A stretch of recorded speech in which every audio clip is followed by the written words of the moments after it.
আমরা আমাদের ওয়েবসাইটে যখন আমরা প্রিমিয়াম থিম ইনস্টল করব, অ্যাপারেন্স থেকে থিমসে গিয়ে আপলোড থিমের মাধ্যমে আমাদের প্রিমিয়াম একটি থিম আপলোড করার পর, তো আমরা এখন কি করব, ডেমো কন্টেন্ট আপলোড করব। তো এক এক ধরনের থিমের জন্য এক একভাবে ডেমো ডাটা আপলোড করা হয়।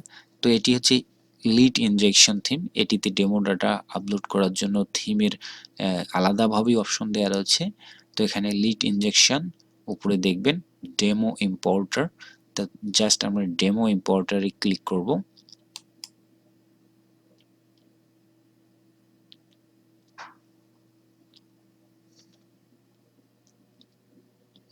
ওকে, তো আমরা যখন থিম ফরেস্ট থেকে আমরা কিনেছিলাম, আমি দেখাই আবারও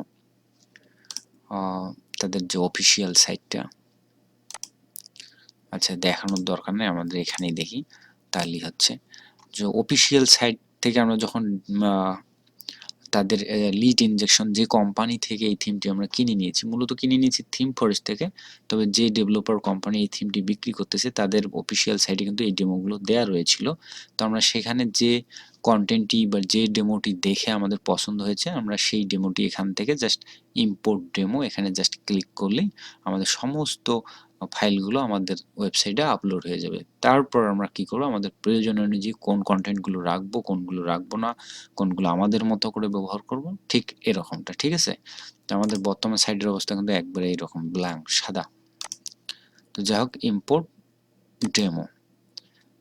ডেমো কন্টেন্ট, ইয়েস, একটু সময় লাগবে। তো ভিউয়ার্স, এখানে সবাইকে বলে নিই যে আসলে ডেমো কন্টেন্টগুলো এক এক ওয়েবসাইটে এক একভাবে করা যেতে পারে আপলোড।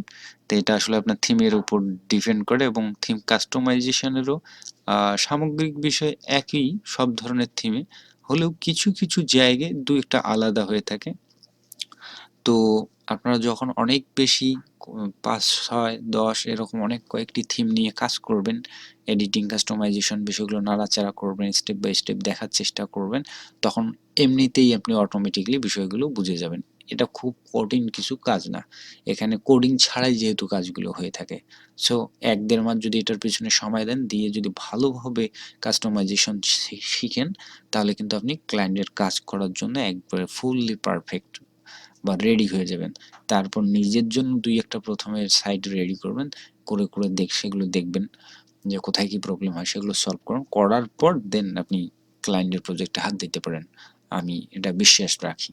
ঠিক আছে, আর আপনারা যারা একবারে বিভিন্ন ধরনের থিমে হাত, মানে একবার আপনাদের হাতে ধরে ধরে যাদের শেখাতে হয় বা শিখতে চান, যে অনেকেই আছেন যারা বোঝেন না নিজে নিজে, যে বিষয়গুলো যত ইউটিউবে দেখেন বা ভিডিওতে দেখেন, আপনাদের দরকার যে মানে সরাসরি লাইভ সাপোর্ট দেয়া।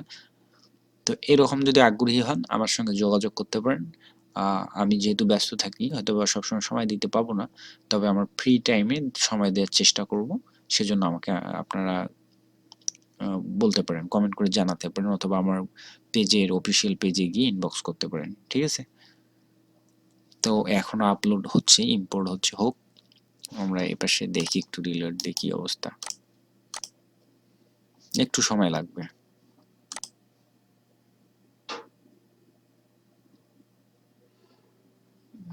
মোটামুটি কন্টেন্ট ইম্পোর্টিং হচ্ছে, তো ব্যস্ত হওয়ার কোনো কারণ নেই, একটু আমাদের অপেক্ষা করতেই হবে। কন্টেন্টগুলো সবগুলো মোটামুটি ইম্পোর্ট হয়ে গেছে। তো ইম্পোর্ট হয়ে যাওয়ার পর এই থিমের জন্য যে কাজটি করতে হবে, আমাদের পেজে যেতে হবে। আমরা কি করব, পেজে যাব, অল পেজ। তো এটা এরকম কিন্তু সব থিমের জন্য না, বা আমি আগেই বলেছি যে প্রত্যেকটা থিমে এক এক রকম হয়ে থাকে। তো এই থিমে ডেমো ডাটাগুলো ইম্পোর্ট করার পর পেজে গিয়ে দেখবেন দুটো পেজ রয়েছে, ইন্স্যুরেন্স ব্লক আর একটা রয়েছে ইন্স্যুরেন্স ল্যান্ডিং পেজ। ঠিক আছে, তো আমরা যদি নর্মালি আমাদের ওয়েবসাইটে যাই, তাহলে কিন্তু এই ওয়েবসাইটটা খুব রেডি হয়নি, মানে দেখা যাবে যে আগের মতোই ব্ল্যাঙ্ক রয়েছে, আগের মতো একদম ব্ল্যাঙ্ক। বাট ল্যান্ডিং পেজ নামে একটি পেজ তৈরি হয়েছে, যেটাতে আমাদের ডেমো ডাটাগুলো সবগুলো ইম্পোর্ট হয়েছে। ঠিক আছে, যেমনটা হুবহু আমাদের ডেমো সাইটটি ছিল, সেই সাইটের মতো হুবহু আমাদের এই পেজটি রেডি হয়ে গেছে এরকম। দেখেন অটোমেটিক্যালি পপ আপ চলে আসলো।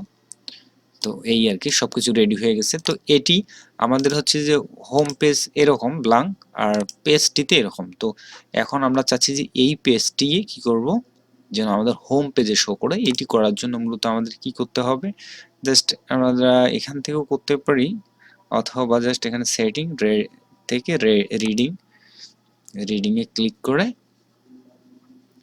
আমরা এখান থেকে স্ট্যাটিক পেজ, জাস্ট এখান থেকে ইন্স্যুরেন্স ল্যান্ডিং পেজ এটা সিলেক্ট করে দেব। দেন সেভ করে দিলে আমাদের এখন অনলি আমাদের ডোমেনের যে ডোমেনটুকু আছে এটা দিয়ে যদি আমরা এন্টার করি, তাহলে হোম পেজটাই এখন ঠিক এই ল্যান্ডিং পেজটি হয়ে গেল। ঠিক আছে, এখন আমাদের কি করতে হবে, মেনু যুক্ত করতে হবে, হিডার মেনু।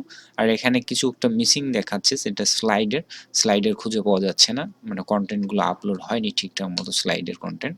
তো সমস্যা নেই, স্লাইডের কন্টেন্টগুলো আমরা আপলোড করে দেবো। আবার এভরিথিং, প্রত্যেকটা ফর্ম এগুলো সবগুলো যাবতীয় একটা একটা করে আমরা এডিট করব। সেটা আমাদের এই পাশ থেকেও আমরা করতে পারি। এটা মূলত WP বেকারি পেজ বিল্ডার দিয়ে করা, তো এটার মাধ্যমে আমরা করতে পারি।